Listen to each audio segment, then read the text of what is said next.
हर दिन कुछ नहीं बदलता, लेकिन एक दिन सब कुछ बदल जाता है। बस उस एक दिन तक पहुंचने के लिए तुम्हें बिना थके चलते रहना होगा। नमस्ते दोस्तों, वेलकम टू किताब की बात। I am any. आज हम एटॉमिक हैबिट्स के पार्ट 3 में एक ऐसे पावरफुल प्रिंसिपल के बारे में बात करने वाले हैं जो आपके गोल्स के पीछे की असली एनर्जी बन सकती है, और वो है पेशेंस और कंसिस्टेंसी। वो सब कुछ जो आप चाहते हो मिल सकता है, पर एक शर्त है, अगर आप गिव अप ना करें तो। जब आप एक सीड बोते हो, क्या अगले दिन एक पेड़ उग जाता है? नहीं ना। तो फिर हैबिट्स का रिजल्ट तुरंत क्यों चाहिए? हर दिन बस 1% बेटर होने का एफर्ट, यही एटॉमिक हैबिट्स का मैजिक है। ऑथर कहते हैं, habits are the compound interest of self improvement. एक बैंक अकाउंट में कंपाउंड इंटरेस्ट कैसे टाइम के साथ बड़ा हो जाता है, वैसे ही छोटी छोटी हैबिट्स भी टाइम के साथ मैसिव रिजल्ट्स देती हैं। बट यहाँ लोग सबसे बड़ी गलती करते हैं। वो कहते हैं रिजल्ट नहीं आ रहा, छोड़ दो। पर सच ये है कि रिजल्ट आ रहा होता है, बस सरफेस के नीचे छुपा होता है। सोचिए, एक आइस क्यूब है। रूम का टेम्परेचर 26 डिग्री सेल्सियस है। कुछ नहीं हो रहा। 27 degree, 28 degree, still nothing. 29 degree, फिर भी कुछ नहीं हो रहा। जैसे ही टेम्परेचर 32 डिग्री सेल्सियस पे पहुंचा, आइस मेल्ट होने लगा। पर क्या मेल्टिंग सिर्फ 32 डिग्री से शुरू की? नहीं, 26 से लेके 31 डिग्री तक का पेशेंस भी उस सक्सेस का हिस्सा था। तो अगर आज आपको रिजल्ट नहीं दिख रहा, इसका मतलब ये नहीं है कि ग्रोथ नहीं हो रही। ग्रोथ हो रही है, बस अभी वो 32 डिग्री वाला मोमेंट नहीं आया। सक्सेस एक लीनियर पाथ नहीं है। बीच में एक वैली ऑफ डिसअपॉइंटमेंट होती है, जहां हम लगन से काम कर रहे होते हैं लेकिन रिजल्ट नहीं दिखते, और वहीं लोग हार मान जाते हैं। Don't quit in the silence, your breakthrough is being built underground. यही वो टाइम है जब आपको खुद पर भरोसा रखना है। कामयाबी उन्हीं को मिलती है जो उस दर्दनाक पेशेंस वाले फेज से निकलते हैं। चाइना का मूसा बाम्बू 5 साल तक मिट्टी के अंदर ग्रो करता है। ऊपर से कुछ नहीं दिखता, लेकिन 5 साल बाद सिर्फ 6 हफ्तों में वो 80 फीट तक उग जाता है। अब सोचो, क्या वो 6 हफ्ते में ग्रो हुआ? नहीं, वो 5 साल तक अंदर से जड़ें बना रहा था। आपके एफर्ट्स भी वैसे ही जड़ें बना रहे हैं। चलिए आज की कहानी सुनते हैं। हाई सैलरी थी, सिटी लाइफ थी, कंफर्ट था, पर सुकून नहीं था। मीनल एक मेट्रो सिटी में काम करती थी, एक बड़ी कंपनी में एक बड़ी कुर्सी पर। लेकिन हर रोज जब वो अपने लैपटॉप के पीछे घंटों बैठती थी, तो अंदर से एक सवाल उठता था, क्या बस इतना ही है मेरी जिंदगी में? एक दिन खुद से ही कहा, कुछ अपना करना है, कुछ ऐसा जिससे मैं सच में जुड़ पाऊं। उसे हमेशा से मिट्टी की खुशबू, पौधों की हरियाली और केमिकल फ्री जीने का ख्वाब था। पर चैलेंज ये था, ना खेत थे, ना गांव जाने का इरादा, और ना ही कोई बड़ी प्लानिंग। लेकिन उसका इरादा बड़ा था। शहर में रहकर ही अपना ऑर्गेनिक फार्मिंग एम्पायर खड़ा कर। शुरुआत हुई छोटी छोटी आदतों से। अपनी बालकनी में सिर्फ 2 गमलों से, एक में मेथी, एक में धनिया। हर दिन 15 मिनट वो गार्डनिंग को देने लगी, जैसे कि एक पर्सनल थेरेपी हो। ऑनलाइन कंपोस्टिंग और टेरेस फार्मिंग की वीडियो देखने लगी। नॉलेज खुद इकट्ठा किया। हर हफ्ते एक नए अर्बन फार्मर से मिलने का टारगेट सेट किया। कनेक्शंस बनाने लगे। वीकेंड पर लोकल फार्मर मार्केट्स में वॉलंटियर बन गई। खुद जमीन पर उतरकर सीखा। पहले साल कुछ खास नहीं बदला, कोई बड़ा रिजल्ट नहीं आया, लेकिन आदतें मजबूत हो चुकी थी।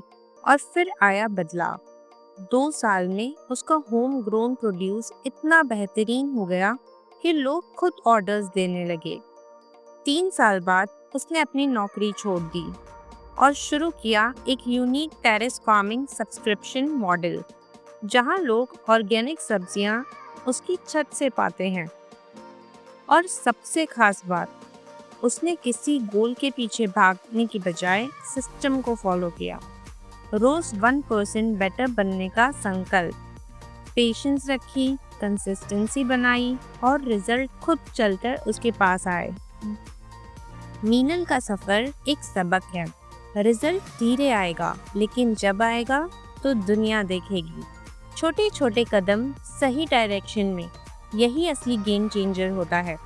जिंदगी में तेज नहीं, सटीक चलो, फोकस करो आदतों पर, रिजल्ट अपने आप फॉलो करेंगे। चलिए जानते हैं transformation with patience in steps. Step 1, लगातार एक्शन लेने का टाइम फिक्स करो। एग्जाम्पल, रोज सुबह 15 मिनट सिर्फ अपने गोल से रिलेटेड एक काम करो। स्टेप 2, सक्सेस ट्रैकर बनाओ, जिसमें डेली छोटी छोटी जीत लिखो, जैसे कि आज एक प्लांट और लगाया, आज 10 मिनट रीड किया, etcetera. System don't fail, consistency wins. Habit बिना मोटिवेशन के भी चल सकती है, अगर आपने सही सिस्टम बनाया है। Discipline builds consistency, not motivation. आपको हर दिन मोटिवेटेड फील नहीं होगा, और ये नॉर्मल है। लेकिन अगर आपने एक स्ट्रक्चर बना लिया है, तो आपका सिस्टम खुद आपको पुश करेगा। जैसे ब्रशिंग एक हैबिट है, वैसे ही मेडिटेशन, राइटिंग, रीडिंग, जर्नलिंग भी हैबिट बन सकती हैं। बस शुरुआत करनी होती है। Final truth, it will take time. If you are tired, learn to rest, not to quit. Yes, it will take months. Yes, you will feel frustrated.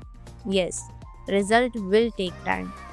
But this is exactly why 95% लोग fail हो जाते हैं, क्योंकि वो थक जाते हैं और छोड़ देते हैं।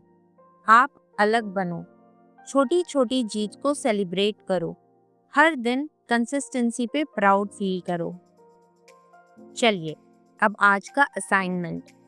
अपने किसी एक बड़े ड्रीम को लो और उसके लिए एक ऐसी छोटी हैबिट लिखो जो बिना फेल किए डेली फॉलो हो सके। एग्जाम्पल, ड्रीम, मैं एक ऑथर बनना चाहता हूँ। हैबिट, रोज सिर्फ 100 शब्द लिखने हैं बस। ड्रीम, हेल्दियर बनना है। हैबिट, रोज डिनर के बाद 15 मिनट वॉक। उस ड्रीम को लिखो, उसके साथ डेली हैबिट्स लिखो और 7 दिन तक उसे फॉलो करो। 7 दिन बाद वापस आओ और देखो क्या चेंज हुआ। अगर आपने कभी कोई आदत अपनाई है जिसे आपने लंबे समय तक निभाया है, तो हमें कमेंट्स में ज़रूर बताएं। आपकी कहानी किसी और को इंस्पायर कर सकती है। और इसी के साथ हमारी एटॉमिक हैबिट्स की ये 3 भागों की खूबसूरत जर्नी यहीं पूरी होती है। 3 पार्ट्स, 3 गहरे सबक। पार्ट 1 ने सिखाया कि आइडेंटिटी बदलो तभी हैबिट्स बदलेगी। पार्ट 2 ने सिखाया कि मोटिवेशन नहीं, सिस्टम काम करते हैं। और आज पार्ट 3 में समझा कि सफलता पेशेंस और कंसिस्टेंसी मांगती है। छोटी आदतें बड़े बदलाव लाती है, अगर आप टिके रहो। तो दोस्तों, इस पूरी किताब ने हमें हैबिट्स की ताकत सिखाई, और अगर आप इन तीनों हिस्सों की बात को अपने जीवन में उतार लो, तो आपकी जिंदगी सच में ट्रांसफॉर्म हो जाएगी। अब अगली किताब के लिए तैयार हो जाइए, क्योंकि हम शुरू करने जा रहे हैं थिंक स्ट्रेट बाय डैरियस फॉरॉक्स। एक ऐसी किताब जो आपके सोचने का तरीका बदल देगी, कंफ्यूज्ड माइंड को क्लैरिटी देगी और सोचने की सबसे बड़ी प्रॉब्लम ओवर थिंकिंग को ख़त्म करेगी। तो कल किताब की बात पर हमारी नई जर्नी शुरू होगी। और हाँ, आपके लिए आज एक कंपलसरी कमेंट टास्क है। कमेंट करके लिखो, I will stay consistent no matter what. Yes, यही आपकी आज की सेल्फ कमिटमेंट है। और अगर आपने अभी तक सब्सक्राइब नहीं किया तो ज़रूर करिए, क्योंकि अगली किताब आपका माइंडसेट का गेम बदल देगी। हर दिन एक नई सोच, एक नई किताब, सिर्फ किताब की बात पर। मिलते हैं अगले एपिसोड में थिंक स्ट्रेट के साथ। Till then, read better, think deeper, grow faster.